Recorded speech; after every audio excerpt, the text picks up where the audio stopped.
Subscribe now and press the bell icon. Never miss an update. Good morning everyone. पिछली कक्षा में हम अम्ल क्षारक सिद्धांत आर्हेनियस का अम्ल क्षारक सिद्धांत पढ़ रहे थे।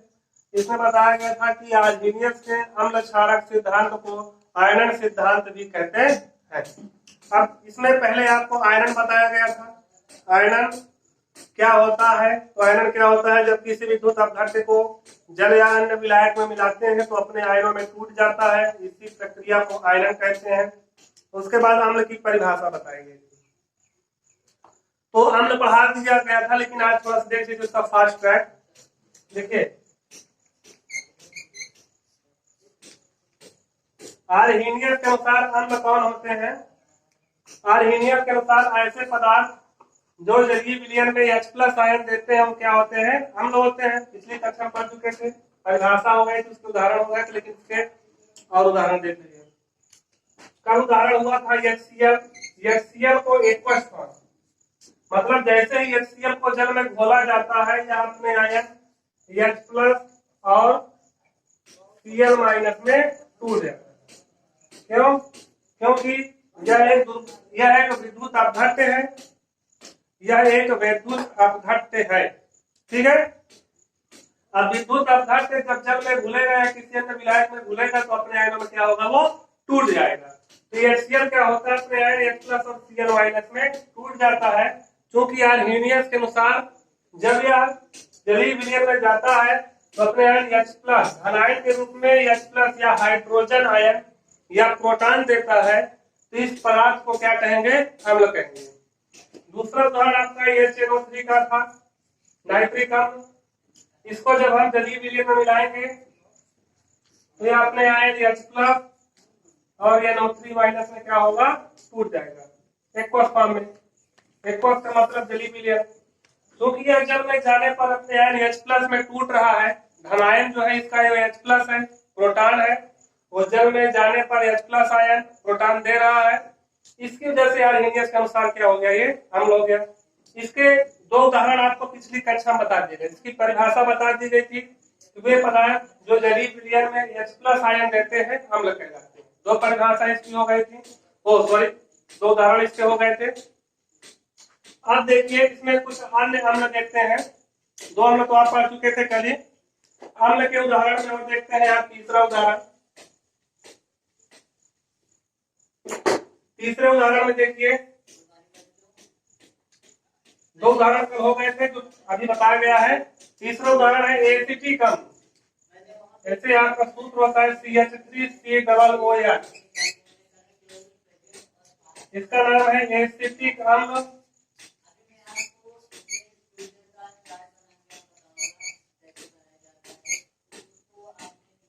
एसिटिक अम्ल सिरका भी यही होता है, एसिटिक अम्ल। तो देखिए, जैसे ही हम एसिटिक अम्ल को जल में घोलेंगे या अपने आयन CH3COO- अर्थात इस आयन को बोलते हैं एसीटेट आयन।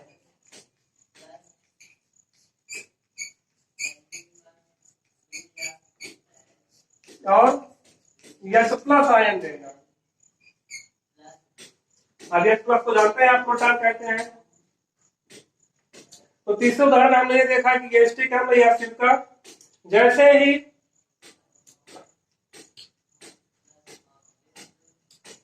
ही क्या होता है, ये जलीय विलयन में जाता है अपने आयन CH3COO- अर्थात एसीटेट आयन और H+ अर्थात प्रोटॉन में क्या होता है? टूट जाता है।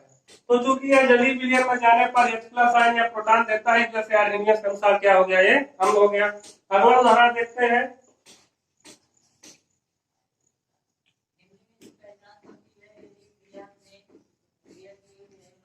HCl यह एक दुर्बल अम्ल होता है। आगे बताएंगे प्रबल दुर्बल क्या होते हैं।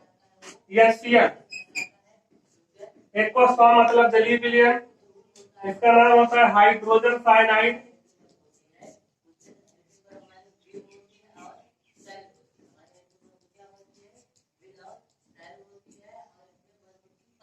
हाइड्रोजन साइनाइड हो गया इसका नाम। और जब इसे जलीय विलयन में मिलाते हैं, जैसे ही HCl को जलीय विलयन में मिलाते हैं, ये अपने आयन H प्लस और Cl माइनस में क्या होता है, टूट जाता है, क्योंकि यह भी H प्लस आयन है ना। इस प्रकार से आर्हेनियस के अनुसार अम्ल हो गया। तो आपको आर्हेनियस के अनुसार अम्ल की परिभाषा आपकी स्पष्ट हो गई होगी। वे पदार्थ जो जलीय विलयन में H प्लस आयन देते हैं या प्रोटॉन देते हैं, अम्ल कहलाते हैं। ये थी आर्हेनियस के अनुसार अम्ल की परिभाषा। पिछली कक्षा में भी इसको बताया गया था। इसके 2 उदाहरण आज हो गए हैं। इसके यदि अन्य आपको उदाहरण देखने हो, इसके लिए आप बुक खोल सकते हैं। इसके कई उदाहरण आपको और बुक में मिल सकते हैं। कई अम्ल है, सल्फ्यूरिक अम्ल वगैरह है। इतना आपके लिए पर्याप्त है। अगर आपको और चाहिए तो आप बुक में सर्च कर लेंगे, ढूंढ लेंगे। ये तो था अम्ल। जाहिर सी बात है आपको अम्ल जो है स्पष्ट हो गया होगा, क्योंकि पिछली 3 कक्षाओं से हम इसी के बारे में चर्चा कर रहे हैं, आर्हेनियस का अम्ल क्षारक सिद्धांत के विषय में। और इस सिद्धांत को आयनन सिद्धांत भी कहते हैं। ये पूर्व की कक्षाओं में हम बता चुके हैं। आप देखते हैं आर्हेनियस के अनुसार क्षार क्या होता है। जैसे आर्हेनियस ने कहा था कि ऐसे पदार्थ जो जलीय विलयन में H प्लस आयन देते हैं वो अम्ल होते हैं, इसी प्रकार आर्हेनियस ने यह भी बताया था कि ऐसे पदार्थ जो जलीय विलयन में OH माइनस आयन देते हैं वो क्षार कहलाते हैं। जैसे पहले क्षार की परिभाषा लिख लेते हैं। वे पदार्थ जो जलीय विलयन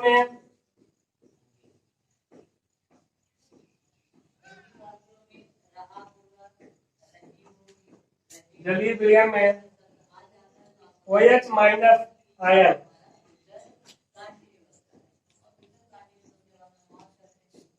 OH माइनस आयन को हाइड्रोक्साइड आयन भी बोलते हैं। तो वे पदार्थ जो जलीय विलयन में OH माइनस आयन अर्थात हाइड्रोक्साइड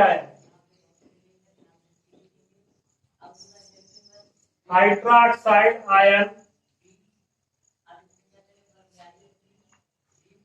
क्या हो गया, वे पदार्थ जो जलीय विलयन में OH माइनस आयन अर्थात हाइड्रोक्साइड आयन देते हैं,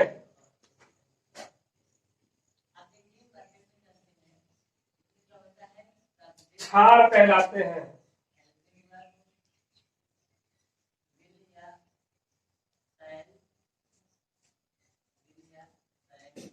एक ही बात इसमें आपको ध्यान देनी है कि कैसे पदार्थ, ऐसे पदार्थ जो जल में घोले और सीधा कौन सा आयन दे दे, OH माइनस आयन दे दे, वो क्या कहलाएंगे आर्हेनियस के अनुसार, वो क्षार कहलाएंगे। सीधी सी परिभाषा है, जैसे उसमें पिछली कक्षा में आप पढ़े थे कि अम्ल क्या होता है। तो वे पदार्थ जो जल में घोलने पर H प्लस आयन देगा वो अम्ल कहलाता है। और क्षार की परिभाषा क्या थी, ऐसे पदार्थ जो जल में घोलने पर OH माइनस आयन देते हैं वो क्या कहलाते हैं, क्षार कहलाते हैं। मतलब जब जैसे ही जल में घुलेगा, आपको स्टार्ट में ये चीज ध्यान रखनी है कि जो अम्ल होता है वो जल में घुलने पर H प्लस आयन देता है, और जो क्षार होता है वो जल में घुलने पर OH माइनस आयन देता है। ये आप इसका स्क्रीनशॉट लीजिए परिभाषा का। अब इसके उदाहरण देखते हैं।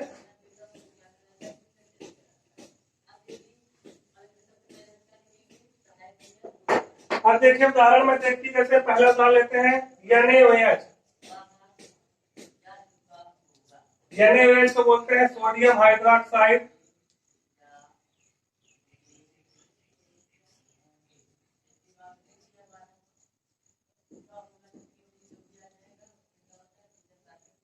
NaOH का जो नाम है वो सोडियम हाइड्रोक्साइड है। इसे कास्टिक सोडा भी बोलते हैं। इसे कास्टिक सोडा भी बोलते हैं। तो NaOH को सोडियम हाइड्रोक्साइड या कास्टिक सोडा कहते हैं। और जैसे ही यह जलीय विलयन अर्थात AQ, जैसे ही ये जल में जाता है, यह अपने ion Na plus aqueous form plus OH minus aqueous form में टूट जाता है। क्योंकि आर्हेनियस के अनुसार यह जल में जाने पर OH माइनस आयन देता है अर्थात हाइड्रोक्साइड आयन देता है। इसकी वजह से क्या है, यह जो है एक क्षार। दूसरा उदाहरण देखिए KOH। के पोटेशियम OH हाइड्रोक्साइड होता है, इसका नाम हो जाएगा पोटेशियम हाइड्रोक्साइड। इसी प्रकार Na क्या होता है, सोडियम होता है, और OH को बोलते हैं OH माइनस आयन को हाइड्रोक्साइड, इसका नाम हो गया सोडियम हाइड्रोक्साइड। और K को बोलते हैं पोटेशियम, और ये OH तो OH ऑक्साइड होता है, OH माइनस आयन हाइड्रोक्साइड, इसका नाम हो जाएगा पोटेशियम हाइड्रोक्साइड।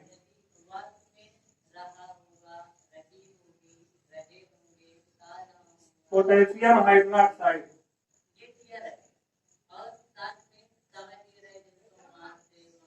पोटेशियम हाइड्रोक्साइड जैसे ही ये जल में जाएगा, एक्वस फॉर्म में जाएगा, यह अपने ion K plus aqueous form plus OH minus aqueous form में टूट जाएगा। क्योंकि जैसे ही यह जल में जाएगा तो OH माइनस में टूट जाएगा, तो आर्हीनियस के अनुसार ये क्या हो जाएगा, एक क्षार हो जाएगा। तो आर्हीनियस ने यही बताया अपने आयनिक सिद्धांत में या अम्ल क्षारक सिद्धांत में कि ऐसे पदार्थ जो जलीय विलयन में OH माइनस आयन देते हैं वह क्षार कहलाते हैं। आप इसका स्क्रीनशॉट ले लीजिए।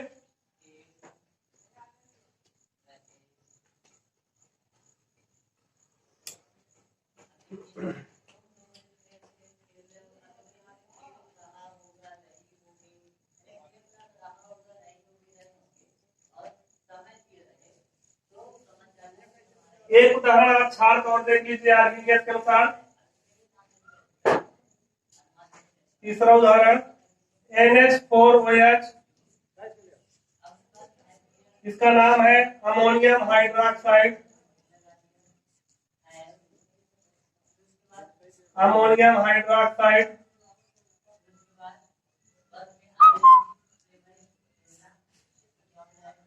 Aqueous form AQ। एक्वस यहाँ पे जो लिखा होता है वो AQ लिखा होता है। अगर आपको स्पष्ट नहीं है सब तो स्मॉल में A होता है और स्मॉल में Q होता है। चार्ट में हो सकता है स्पष्ट ना दिखाई दे, लेकिन ये स्मॉल A और स्मॉल Q लिखा होता है ब्रैकेट के अंदर, और कुछ नहीं। तो जैसे ही इसे हम जल में डुबोते हैं, जैसे ही ये जलीय विलयन में पहुंचता है अमोनियम हाइड्रोक्साइड, यह अपने ion ammonium ion NH4 plus और OH माइनस में क्या होता है, टूट जाता है। AQ। क्योंकि यह पदार्थ भी जैसे ही जल में जाता है ये OH माइनस आयन देता है, तो आर्हीनियस के अनुसार यह भी क्या है, एक अम्ल है। तो ये तो थी आर्हीनियस के अनुसार अम्ल और क्षार की आधुनिक परिभाषा। इसे आयनन सिद्धांत भी कहते हैं, ये भी आप जो है जान चुके हैं इस चैप्टर के अंतर्गत। आर्हीनियस का अम्ल क्षारक सिद्धांत यही से समाप्त होता है। आपको इसकी फेयर बनानी है, और फेयर में एकदम ध्यान देना है कि ऑक्सीजन कहाँ है, ये 4 कहाँ बना हुआ है, नीचे कहाँ बना हुआ है, कौन चीजें कहाँ है, धन आयन कहाँ है, निगेटिव आयन कहाँ है। जैसे बना है उसको वैसे ही बनाना है स्पष्ट तरीके से। यदि आपको नहीं समझ में आ रहा है, कुछ दिक्कत हो रही है, तो आप बुक का सहारा भी ले सकते हैं। लेकिन जो लिखेंगे वो एकदम स्पष्ट लिखेंगे।